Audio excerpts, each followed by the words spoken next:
Dans cet exercice, nous allons voir comment exprimer des proportions sous forme de pourcentage. Donc dans le premier exercice, on nous dit qu'on a une classe de 25 élèves et que dans cette classe de 25 élèves, il y a 11 filles et on veut connaître le pourcentage de filles de cette classe. Donc ici, si on veut exprimer la proportion, on va l'exprimer comme 11 filles sur 25 au total.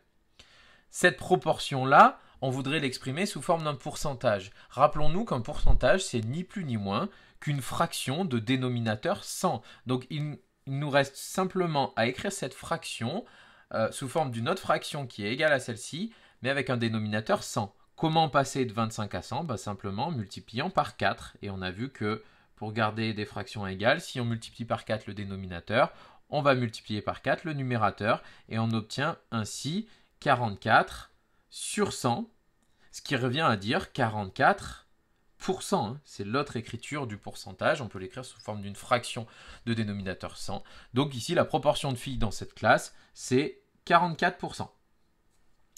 On va faire la même chose maintenant avec le deuxième exemple. On nous dit que dans un collège, il y a 620 élèves et qu'il y a sur ces 620 élèves 279 élèves demi-pensionnaires qui mangent à la cantine. Donc la proportion de demi-pensionnaires, c'est 279 sur 620. Donc ici, je vous accorde que le passage d'une fraction de dénominateur 620 à une fraction de dénominateur 100 est un petit peu plus complexe. On peut néanmoins voir qu'il suffit de diviser par 6,2. Donc on peut faire 279 divisé par 6,2. C'est un décimal, mais ça se fait à la calculatrice. Et 620 divisé par 6,2. Et on obtiendra ainsi une fraction sur 100 et on obtiendra 45. Donc 45 sur 100, autrement dit 45%. Si vous avez peur de ne pas avoir le réflexe de penser à diviser par 6,2, il existe une autre méthode. On peut aussi passer par l'écriture décimale de la fraction. Donc le 279 sur 620, vous le tapez à la calculatrice et vous demandez l'écriture décimale. Et l'écriture décimale, elle est de 0,45. 0,45, c'est ni plus ni moins que 45 centièmes.